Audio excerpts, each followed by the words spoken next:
We have with us in the studio Representative Scott Bounds, chairman of the, I called you earlier the chairman of the Public Utilities Committee. That was your old title. Old title. But you are now chairman of the House Appropriations Committee B, correct? That's correct, Lucian. Yeah, and good morning. Good morning, Lance. Yeah, thank y'all for having me. Well, thanks for taking the time to be here. I know the legislative session is a busy time. Every day's full. So to get here at 8 o'clock before you go in to legislate is something we appreciate. Well, things are beginning to pick up. We're into our, fourth week now, and third week, yeah. But anyway, third week. So things are beginning to pick up. Committees have been named. Committees are beginning to organize. We have to, quote, formally organize before we can really meet and adopt the rules we're going to operate under as committee, which is typically the same rules that the House operates under. And so all of that is happening. Committees are organizing. I know, like at 10 o'clock today, the House Full Appropriations Committee is meeting. We are.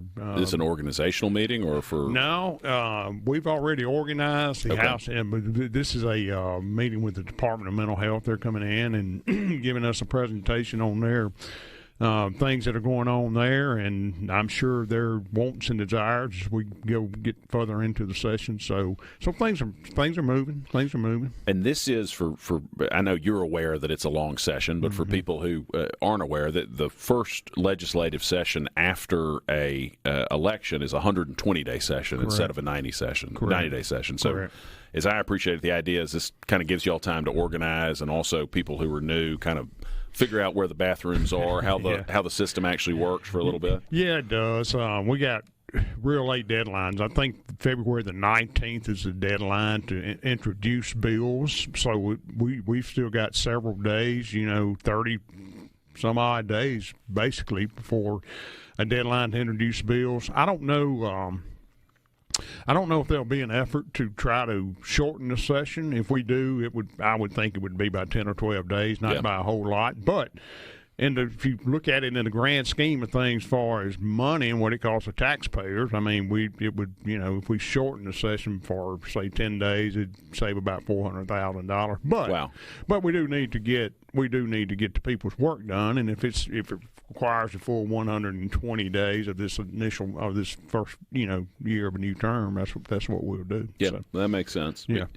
Now, I know this is all sort of new, but in the past there was one appropriations committee. Right. There were subcommittees that worked underneath it. And Speaker White has done a little bit of a reorganization, right? There are now several standing committees. Yeah. So Speaker White has he looked at the appropriations and decided that we're going to have a full appropriations committee, and obviously everything that and I would let me back up. We're going to have a full appropriations committee called Appropriations A. Okay. And then you've got four appropriations subcommittees, which are really standing committees. Underneath that, you have Appropriations B, which I now chair, Appropriations C, Appropriations D, and Appropriations E.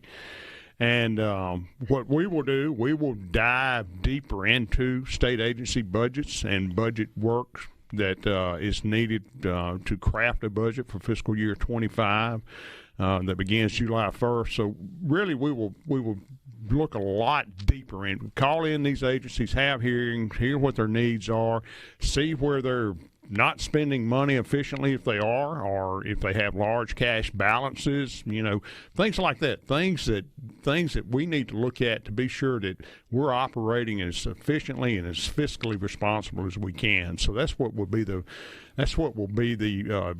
objective of these four standing committees under appropriations. And I've been fortunate. I've been on appropriations 12 years and have chaired several subcommittees through the years. Chairman Reed, John Reed, has allowed me to sort of sharpen my skills and hone my knife, And so, but I'm looking forward to getting more off the policy side of and the really legislation, focusing on the budget, and getting into the numbers and everything. So we will be divided up.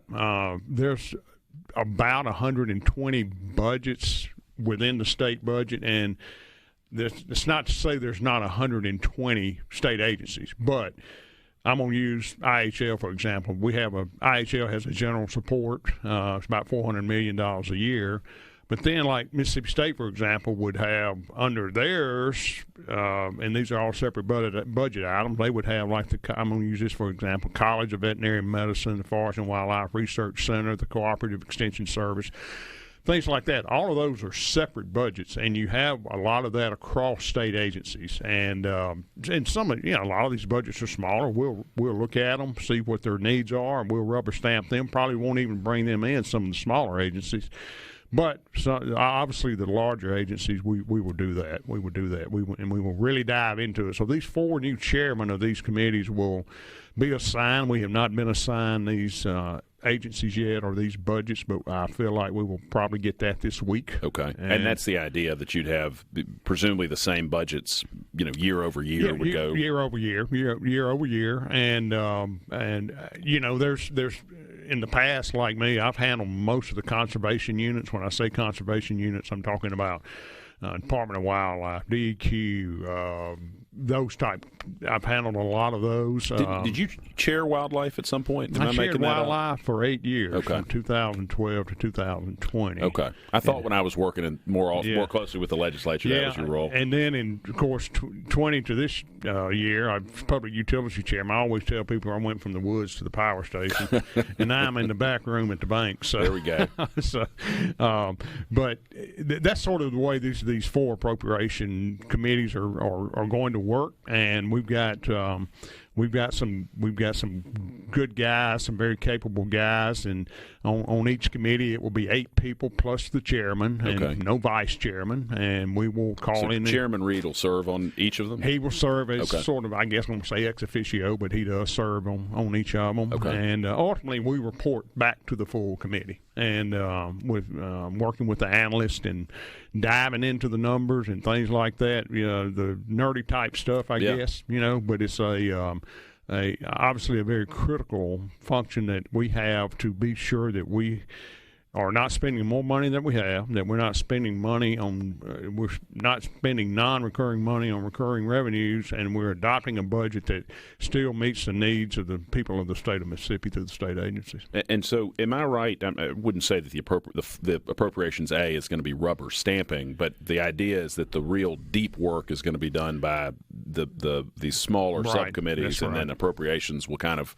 take a quick look at a high level before sending it to the full House. Yeah, and everything that comes out of these subcommittees, Lucian, I mean, they will be vetted by the full committee before we go to the House floor with them. And so, you're exactly right. The full committee will have an opportunity to hear and debate and discuss, what comes out of these subcommittees, and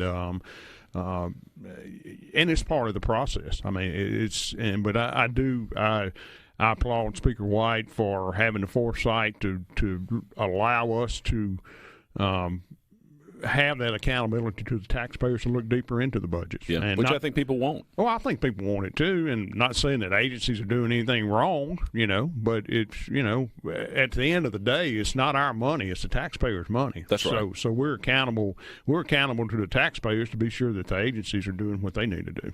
Well, what is it like? And I think the absolute world of Jason White was very glad to see how that shook out. But it's still, I say speaker and the word gun almost wants to pop out. What is it like having the new speaker there?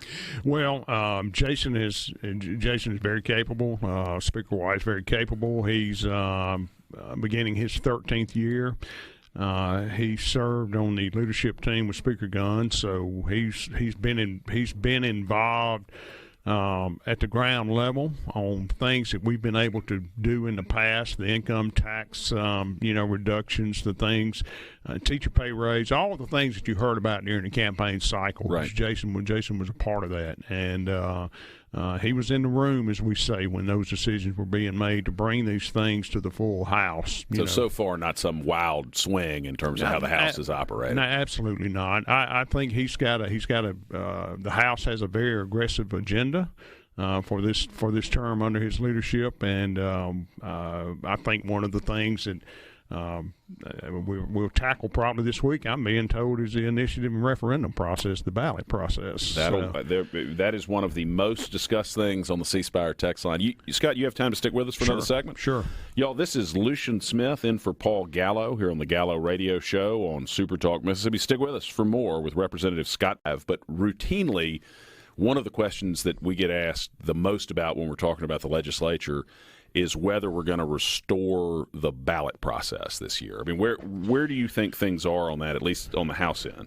Well, just let me give you a little historical context. So the ballot initiative and referendum process was established by the legislature, I think, in the early to mid-'90s, and what it did is give the citizens the opportunity to petition and place initiatives on the ballot by gathering of signatures to be able to do that. And with the Supreme Court decision 2 or 3 years ago over the medical marijuana where the signatures were not properly obtained, that process has sort of been put on hold, and the legislature's got to revisit that. So where we're at is that I feel like the House, it's been an effort the last 2 years. The House and the Senate could not agree on some of the technicalities of the language and the legislation to move forward.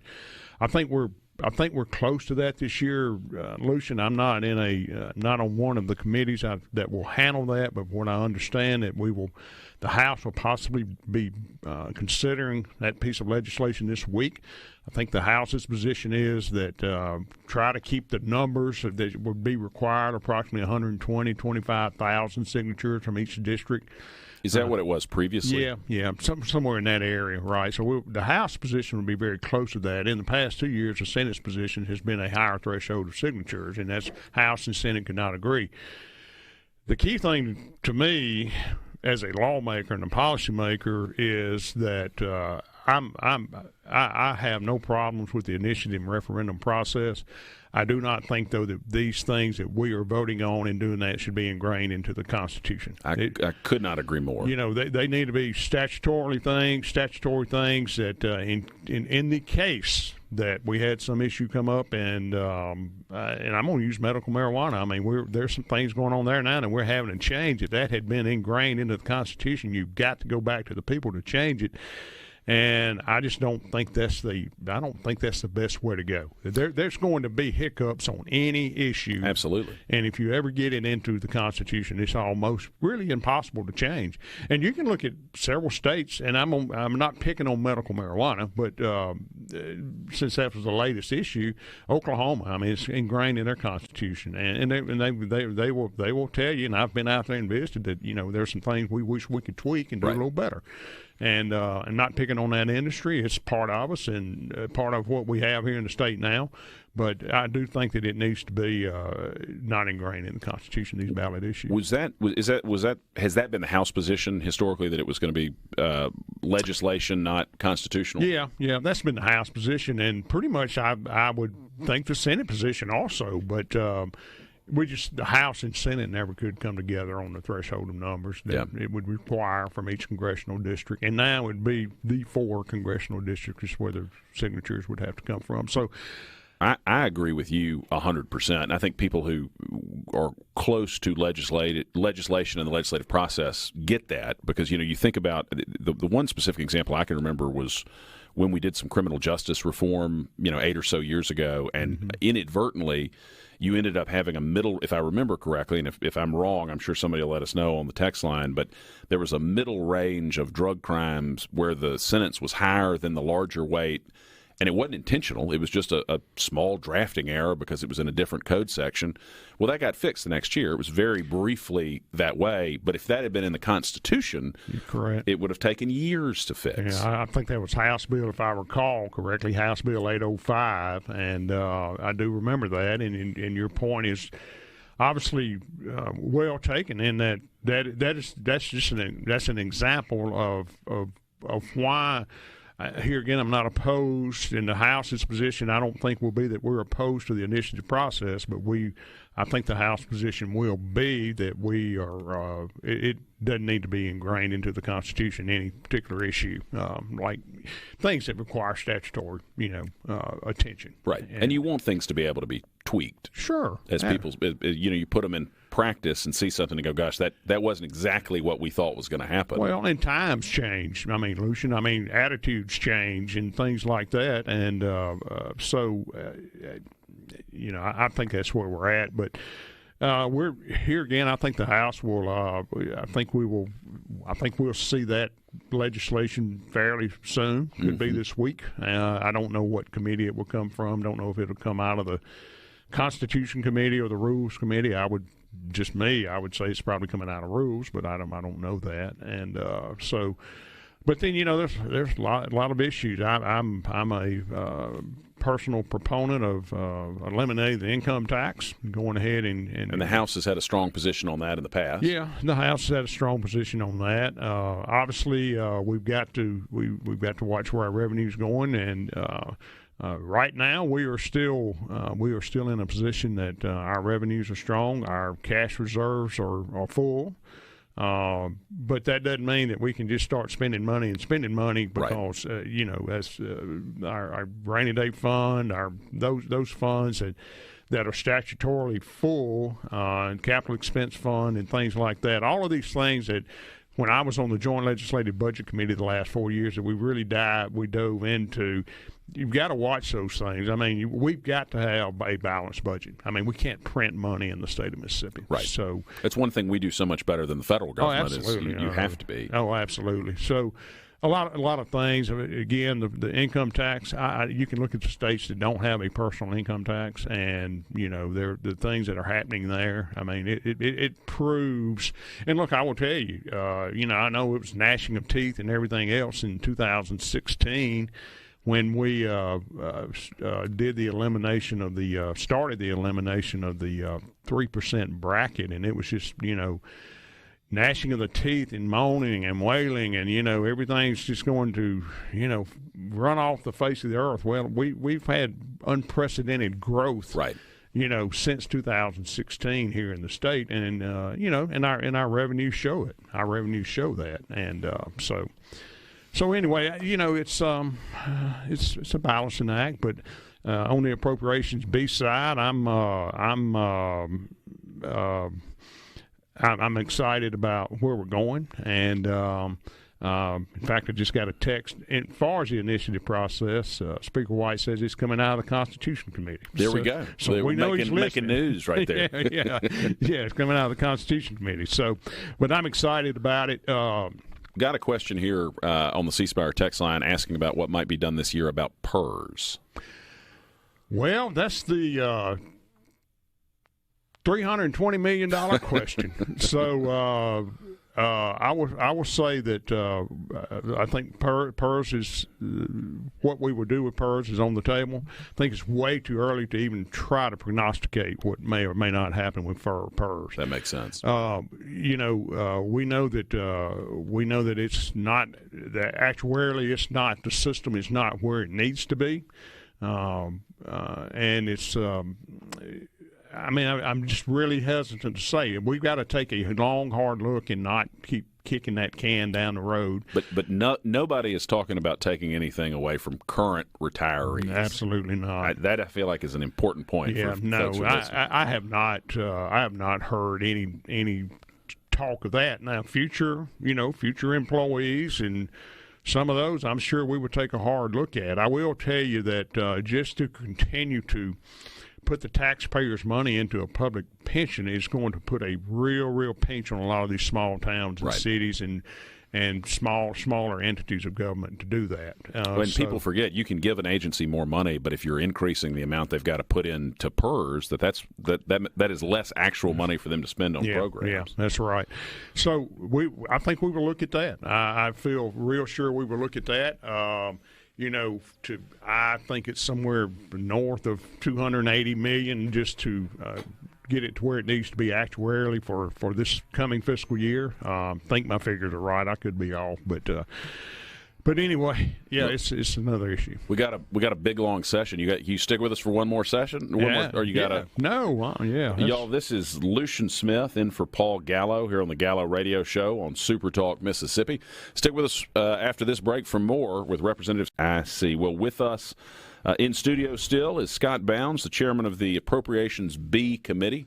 If you've got questions for the chairman, hit us up at the C Spire text line at 601-879-4330. 888-203-0995. Well, one of the many reasons to listen to the Gallo Radio Show in the morning, it is the most informed show if you want to know what's going on in our state, especially at the legislature. And so we can keep breaking some news here about the initiative. We think it's coming this week, it sounds like. Yeah, so in the break, we received a text, and it looks like we will be taking that up this week. The initiative process. I mentioned that approximately 120 to 25,000 signatures would be required from each congressional district to place an initiative on the ballot. I'm being told the House legislation will be 135,000 signatures, so just a slightly higher threshold, and. Those, do you know, is that still divided among congressional districts? Still divided among congressional districts, each of the 4 congressional districts. Okay. So, if you take the 135 divided by 4, it's going to take, approximately 520,000 signatures, I think, if you do your math, right, to get something to the ballot. And so here again, the people will hopefully we'll have that opportunity to come sine die, and that the House and Senate will be able to get together on that. And here again, I do want to emphasize that to me, again, it's very important that, and this will be the House position, I think, that any initiative would be put into statute and not ingrained into the Constitution. I think that is an absolute requirement. It would be foolish to put it in the Constitution. Absolutely. So. But we got that. A lot of things that here again, as we went through the campaign cycle back in the fall and summer, that I think the legislature will take a hard look at, and don't know if we'll take any action. But obviously, Medicaid expansion, school choice. So let's start with Medicaid. I mean, obviously the Speaker said before he was elected that everything was on the table. He's open to discussing it. I mean, do you think expanding the Medicaid eligible population is a possibility this session? I think it's probably a higher probability now than it has been in the past. Jason, Speaker White, through his leadership, has said that it will be on the table and it will be up for discussion. And Representative Missy McGee from Hattiesburg was the new Medicaid chairperson, chairperson, I believe is correct terminology, but. So we got different perspectives on it from leadership, Lucian, and so I think whether or not we will undertake it or pass it or whatever, it's going to get talked about. It's going to get talked about more so than it has in the past, I think. And look, that's what initiates good policy, is having the debate and having a conversation about these issues and working through them, and we're representatives of the people, and so we will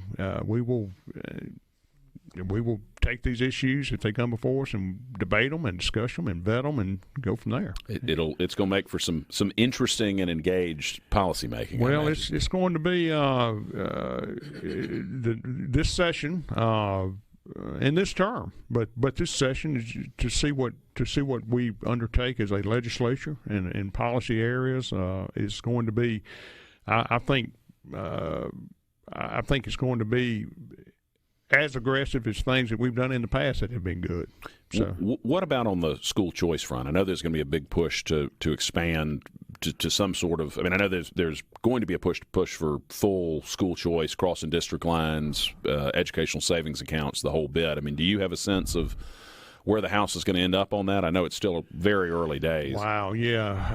I know it sounds like I'm evading questions or answers, but I do not have a sense on where we may be headed with that. This will be school choice will be a major shift in policy, and absolutely, it will be a major shift in policy into what we're doing here in the state on the education front. And I've heard the governor, Tate Reeves, say many times a child's education shouldn't be determined by a zip code, and we want to see these children across the state reach their fullest potential, and to be able to get an education that will enhance their lifestyles and do them justice for their lifetime. And if we have to take measures that allow our students to be able to do that, I think those things should be on the table too. It's amazing to me, as much as the left likes to talk about social justice and equity and that sort of thing, that they fight school choice because, rich people have school choice right now.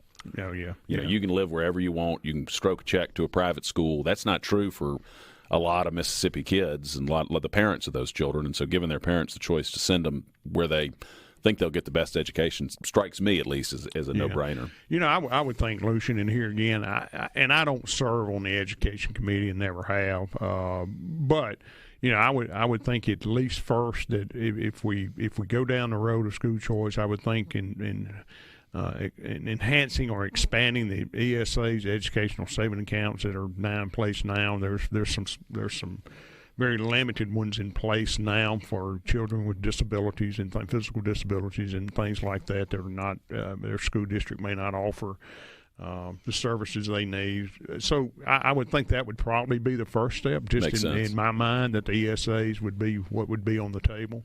And then, at some point, I think the legislature, if that came to fruition, we would look at that and look at expansion beyond that. Yeah, that makes sense. I think the other thing to look at is letting kids leave. Right now, both districts have to approve a kid transferring from one district to another. Letting a student leave if the receiving district has space. You're right. Is something that I know was in the 2013 package initially that ultimately didn't make it through, but it'll be interesting to see. Yeah. So here again, it needs to be all about the child. Yeah. It needs to be all about the child, and it doesn't need to be about special interests. It doesn't need to be about an association or anything else. It may be far against what we're trying to do, and at the end of the day, it needs to be about the child. Yeah. And us preparing that child for a career and a lifetime of success, and that's what it should be about. And that's the goal for every Mississippi kid. That is the goal.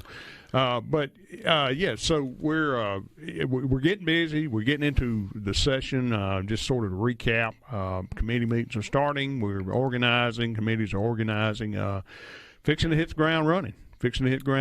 And and y'all have already with those economic development massive projects. That's a lot of early work. Absolutely. For a project like that, of that magnitude, to come to Mississippi, we never would have thought possible 25 years ago. Yeah. And the things that we've done in workforce enhancement and workforce development, and then seeing, as the governor said, seeing these local communities. It starts at that level. Right. I mean, laying all of the groundwork, and it starts at the local, and then the state comes in and tops it off, puts icing on the cake. Well, y'all have taken off running. Well, as it's cold and you're in the thick of legislation, are you thinking about or dreaming about the Neshoba County Fair this summer? Yeah, well, it's always on my mind. I imagine. It's always on my mind. And the fair, I don't have the dates in front of me. It's the last full weekend in July and runs through like August the 1st or something like that. But yeah, the fair is. This will be a non-election year, except we will have some judicial races, and so the political fever won't be as high. It's July 26th through August 2nd is what your website tells me. July 26th through August 2nd. So, but we're always looking forward to that. A lot of and I have a passion for the fair. I'm president of the fair and been every year of my life, and we work year round to try to put on a good event. And it's and you're the president of the association, is that right? Mm-hmm. I am, and boy, I'm gonna tell you, it's a high-paying job. I can imagine. I got a lot of, but I imagine it takes a ton of time. What you've got to do. It takes a ton of time. I've got a great board I work with, and able to work with, and a great staff that they do tremendous work. And the fair is just very unique. Very unique. It's just a wonderful. I was telling you off the air, that was my first job in politics, was working on Haley Barber's campaign in 2003, and I was in charge of his fair operations that year, and it's just absolutely one of my fondest memories. I try to get back every year that I'm able to. I love the fair. I think most people who go fall in love with the fair if they didn't already have a connection. Yeah, and I people ask me about the fair, and I say you either love it or hate it. Right. It's either going to be hot and dusty or muddy, and but it's summertime in July, but we try to create something that if people come for the first time, they want to come back. It's a very, very special place. But we got just a few seconds left. Scott, you got any final thoughts as we go into this break? Well, no. I'm just I'm glad that Speaker White has given me the opportunity to continue to be engaged in policy making and the fiscal side of our state business, and looking forward to working with him and his team and his staff and members in the House and members of the Senate, and just trying to move Mississippi forward. Well, thank you for being with us. We've had Scott Bounds, the chairman of the Appropriations B Committee in the House of Representatives, on us. Stick with us. This is Lucian Smith in for Paul Gallo here on the Gallo Radio Show on SuperTalk, Mississippi.